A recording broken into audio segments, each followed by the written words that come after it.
The normal distribution is arguably the most important concept in statistics. Everything we do, or almost everything we do in inferential statistics, which is essentially making inferences based on data points, is to some degree based on the normal distribution. And so what I want to do in this video and in this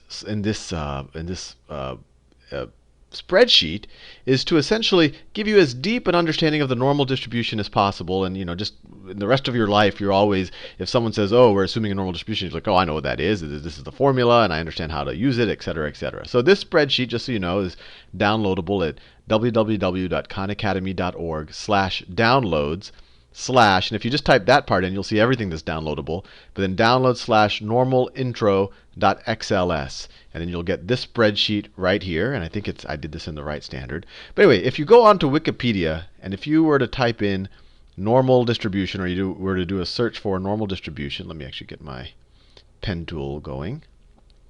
This is what you would see. I literally copied and pasted this right here from Wikipedia. And I know it looks daunting. You have all these Greek letters there, but this is just this sigma right here. That is just the standard deviation of the distribution. We'll play with that a little bit in this chart and see what that means.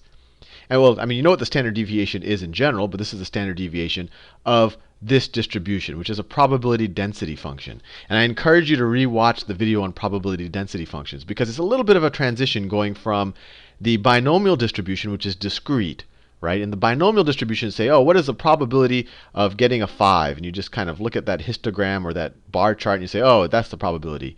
But in a continuous probability distribution, or a continuous probability density function, you can't just say, what is the probability of me getting a 5?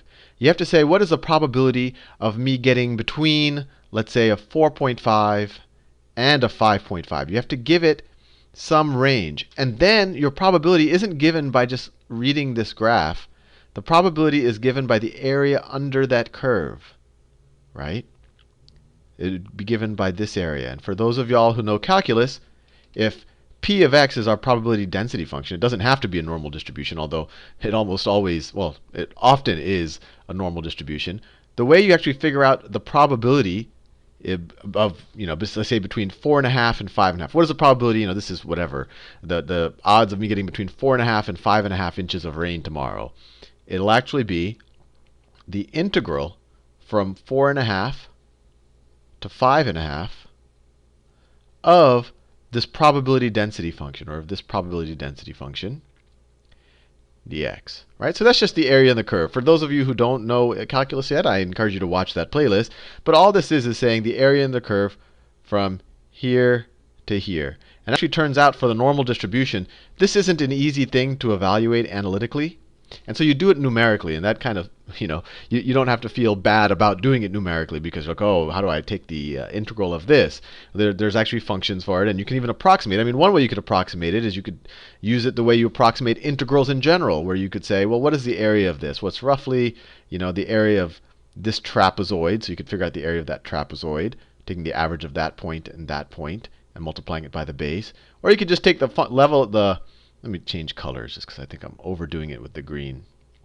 Or you could just take the height of this line right here and multiply it by the base, and you'll get the area of this rectangle, which might be a pretty good approximation for the area under the curve, right? Because you'll have a little bit extra over here, but you're going to miss a little bit over there. So it might be a pretty good approximation. And that's actually what I do in the other video, just to approximate the area under the curve and give you a good sense that the normal distribution is what the binomial distribution becomes essentially if you have many trials. And what's interesting about the normal distribution, just so you know, I don't know if I mentioned this already, this right here, this is the graph. And this is, just another word. People might talk about the central limit theorem, but this is really kind of one of the most important or interesting things about our universe, central limit theorem. And I won't prove it here, but it essentially tells us, and you could kind of understand it by looking at the other video where we talk about flipping coins, and if we were to do many flips of coins, right? Those are independent trials of each other. And if you take the sum of all of your flips, if you were to give yourself 1 point if you got ahead every time, and if you were to take the sum of them, as you approach an infinite number of flips, you approach the normal distribution. And what's interesting about that is each of those trials, in the case of flipping a coin, each trial is a flip of the coin, each of those trials don't have to have a normal distribution. So we could be talking about molecular interactions, and every time compound X interacts with compound Y, what might result doesn't have to be normally distributed. But what happens is if you take a sum of a ton of those interactions, then all of a sudden the end result will be normally distributed. And this is why this is such an important distribution. It shows up in nature all of the time. And if people are trying to if you do take data points from something that is very, very complex, and that it is the sum of arguably many, many, almost infinite individual independent trials, it's a pretty good assumption to assume the normal distribution. We'll do other videos where we talk about when it is a good assumption and when it isn't a good assumption. But anyway, just to digest this a little bit, and let me actually rewrite it. This is what you'll see on Wikipedia, but this could be rewritten as 1 over sigma times the square root of 2 pi times x is just e to that power. So it's just e to this whole thing over here minus x minus the mean squared over 2 sigma squared. This is a standard deviation. Standard deviation squared is just the variance, right? And just so you know how to use this, you're like, oh wow, there's so many Greek letters here. What do I do? This tells you the height of the normal distribution function. Let's say that this is the distribution of, I don't know, of people's, I don't know how far north they live from my house or something. I don't know. Well, no, that's not a good one. Let's say it's people's heights above 5'9". Let's say that this was 5'9" and not 0. Right? What this tells you is, if you were to say what percentage of people, or I guess what is the probability, if you wanted to figure out what is the probability of finding someone who is roughly 5 inches taller than the average right here, what you would do is you would put in this number here, this 5, into x, and then the standard deviation, because you've taken a bunch of samples. You know the variance, which is the standard deviation squared. You know the mean, and you just put your x in there, and it'll tell you the height of the function.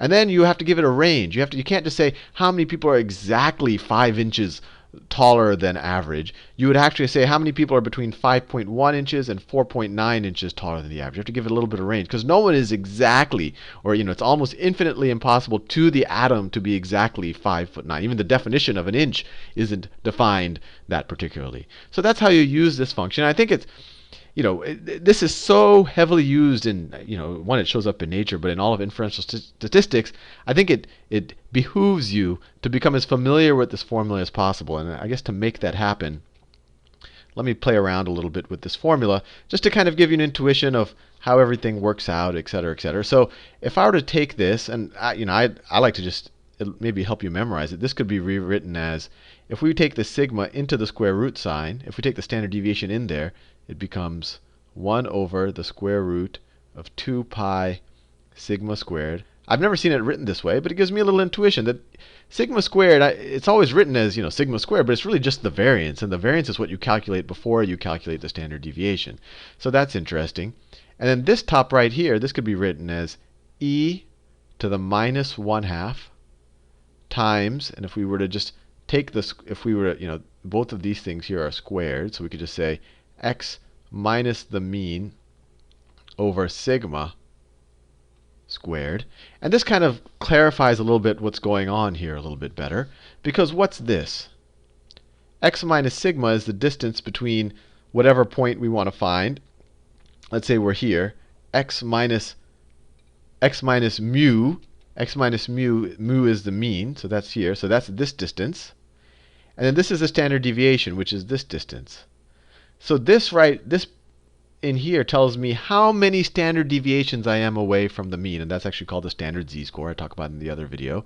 And then we square that, and then we take this to the minus 1/2. Well, let me rewrite that. If I were to write e to the minus 1/2 times a, that's the same thing as e to the a to the minus 1/2 power, right?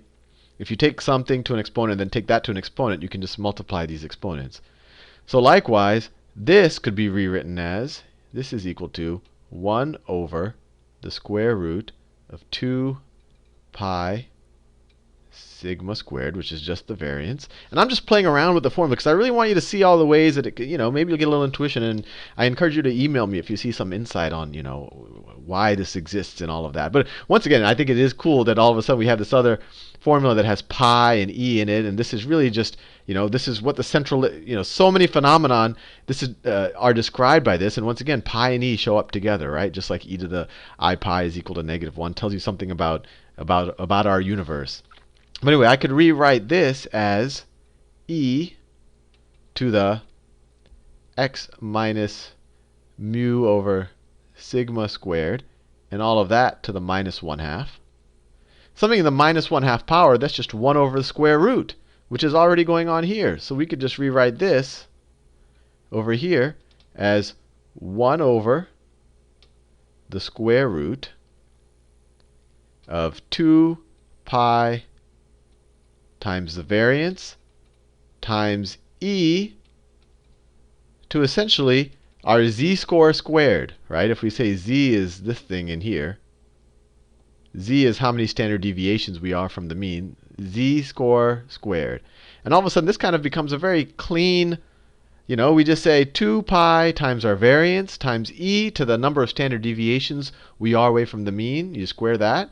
You take the square root of that thing and invert it, and that's also that's the normal distribution. So anyway, I wanted to do that just because I thought it was neat, and it's interesting to play around with it. And that way, if you see it in any of these other forms in the rest of your life, you won't say, "What's that? I thought the normal distribution was this or was this," and now you know. But with that said, let's play around a little bit with this normal distribution. So in this spreadsheet, I've plotted normal distribution. You can change the assumptions that are in this kind of a green-blue color. So right now it's plotting it with a mean of 0 and a standard deviation of 4. And I just write the variance here just for your information. The variance is just the standard deviation squared. And so what happens when you change the mean? So if the mean goes from 0 to, let's say it goes to 5. Notice this graph just shifted to the right by 5, right? It was centered here. Now it's centered over here. If we make it -5, what happens? The whole bell curve just shifts 5 to the left from the center. Now what happens when you change the standard deviation, right? The standard deviation is a measure of, the variance is the average squared distance from the mean. The standard deviation is the square root of that. So it's kind of, not exactly, but kind of the average distance from the mean. So the smaller the standard deviation, the closer a lot of the points are going to be to the mean. So we should get kind of a narrower graph. And let's see if that happens. So when the standard deviation is 2, we see that. The graph, you're more likely to be really close to the mean than further away. And if you make the standard deviation, I don't know, if you make it 10, all of a sudden you get a really flat graph. And this thing keeps going on forever. And that's a key difference. The binomial distribution is always finite. You can only have a finite number of values, while the normal distribution is defined over the entire real number line. So the probability, if you have a mean of -5 and a standard deviation of 10, the probability of having getting 1,000 here is very, very low, but there is some probability. It's like there's some probability that that all of the atoms in my body just arrange perfectly that I fall through the seat I'm sitting on. It's very unlikely, and it probably won't happen in the life of the universe, but it can happen. And and that could be described by a normal distribution because it says anything can happen, although it could be very, very, very improbable. So the thing I talked about at the beginning of the video is when you figure out a normal distribution, you can't just look at this point on the graph. Let me get the pen tool back. You have to figure out the area of the curve under the curve between 2 points. Right? So if I wanted to say, let's say this was our distribution, and I said, what is the probability that I get 0? I don't know what phenomenon this is describing, but that 0 happened. If I say exactly 0, the probability is 0. Because I shouldn't use 0 too much, because the area under the curve, just under 0, there's no area, it's just a line. You have to say between a range. So you have to say the probability between, let's say minus, and actually I can type it in here I can say the probability between, let's say, minus 0.005 and plus 0.05 is, well, it rounded, so it says they're close to 0. Let me do it. Between -1 and between 1. Right? It calculated at 7%, and I'll show you how I calculated this in a second. So let me get the screen draw tool. So what did I just do? This between -1 and 1, and I'll show you the behind the scenes what Excel is doing. We're going from -1, which is roughly right here, to 1. And we're calculating the area under the curve. Right? We're calculating this area.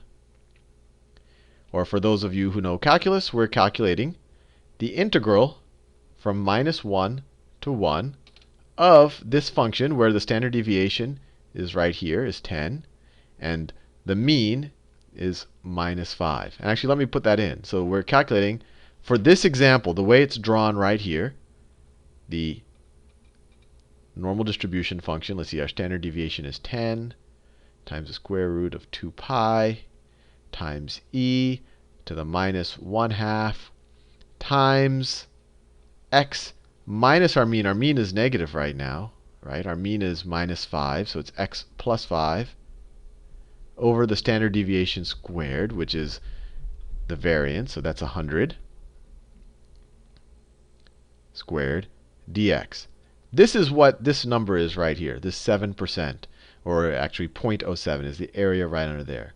Now, unfortunately for us in the world, this isn't an easy integral to evaluate analytically, even for those of us who know our calculus. So this tends to be done numerically, and kind of an easy way to do this, and well, not an easy way, but a function has been defined called the cumulative distribution function that is a useful tool for figuring out this area. So what the cumulative distribution function is essentially, let me call it the cumulative distribution function. It it's a function of x. It gives us the area under the curve, under this curve. So let's say that this is x right here. That's our x. It tells you the area under the curve up to x. Or so another way to think about it, it tells you what is the probability that you land at some value less than your x value. So it's the area from -infinity to x of our probability density function, dx.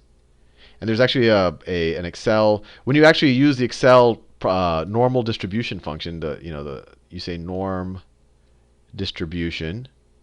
You have to give it your x value. You give it the mean. You give it the standard deviation, and then you say whether you want the cumulative distribution, in which case you say true, or you want just this normal distribution, which you say false. So if you wanted to graph this right here, you would say false in caps. If you wanted to graph the cumulative distribution function, which I do down here, let me move this down a little bit. Let me get out of the pen tool. So the cumulative distribution function is right over here. Then you say true when you make that Excel call. So this is a cumulative distribution function for this same, this is a normal distribution, here's a cumulative distribution. And just so you get the intuition, is if you want to know what is the probability that I get a value less than 20, right? So I can get any value less than 20 given this distribution. The cumulative distribution right here, let me make it so you can see if you go to 20, you just go right to that point there and you say, wow, the probability of getting 20 or less, it's pretty high. It's approaching 100%. That makes sense because most of the area under this curve is less than 20. Or if you said, what's the probability of getting less than -5? Well, -5 was the mean. So half of your results should be above that and half should be below. And if you go to this point right here, you can see that this right here is 50%. So the probability of getting less than -5 is exactly 50%. So what you do is, if I wanted to know the probability of getting between -1 and 1, what I do is, let me get back to my pen tool.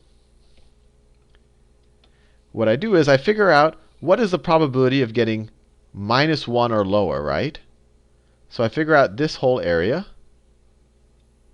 And then I figure out the probability of getting 1 or lower, which is this whole area. Well, let me do it in a different color. 1 or lower is everything there. And I subtract the yellow area from the magenta area, and I'll just get what's ever left over here, right? So what I do is I take, and that's exactly what I did in the spreadsheet. Let me scroll down. This might be taxing my computer by taking the screen capture with it. So what I did is I evaluated the cumulative distribution function at 1, which would be right there. And I evaluate the cumulative distribution function at -1, which is right there. And the difference between these two, I subtract this number from this number, and that tells me essentially the probability that I'm between those two numbers. Or another way to think about it, the area right here. And I really encourage you to play with this and explore the Excel formulas and everything. This area right here between -1 and 1. Now, one thing that shows up a lot is, what's the probability that you land within a standard deviation of, and just so you know this graph, the central line right here, this is the mean. And then these two lines I drew right here, these are one standard deviation below and one standard deviation above the mean. And some people think, what's the probability that I land within one standard deviation of the mean? Well, that's easy to do. What I can do is I'll just click on this, and I could call this, what's the probability that I land between, let's see, one standard deviation, the mean is -5. One standard deviation below the mean is -15. And one standard deviation above the mean is 10 plus -5 is 5. So that's between 5 and 15. So 68.3%, and that's actually always the case, that you have a 68.3% probability of landing within one standard deviation of the mean, assuming you have a normal distribution. So once again, that number comes from, that represents the area under the curve here, this area under the curve. And the way you get it is with the cumulative distribution function. Let me go down here. Every time I move this, I have to get rid of the pen tool. So you go from, you evaluate it at +5, which is right here. Right, this was one standard deviation above the mean, which that's a number right around there. Looks like it's like, I don't know, 80-something%, maybe 90% roughly. And then you evaluate it at one standard deviation below the mean, which was -15. And this one looks like, I don't know, roughly 15% or so, 15, 16, maybe 17%, let's say 18%. But the big picture is when you subtract this value from this value, you get the probability that you land between those two. And that's because this value tells a probability that you're less than. So when you go to the cumulative distribution function, you get that right there. That tells a probability that you are, let me get, I keep scrolling back and forth. That tells you that you're the, so when you go to 5, and you just go right over here, this essentially tells you this area under the curve, the probability that you're less than or equal to 5, everything up there. And then when you evaluate it at -15 down here, it tells you the probability that you're at down back here. So when you subtract this from the larger thing, you're just left with what's under the curve right there. And just to understand this spreadsheet a little bit better, just because I really want you to play with it and move the, see what happens when, if I make this distribution. The mean was -5, now let me make it 5. It just shifted to the right. It just moved over to the right by 5, right? Whoops.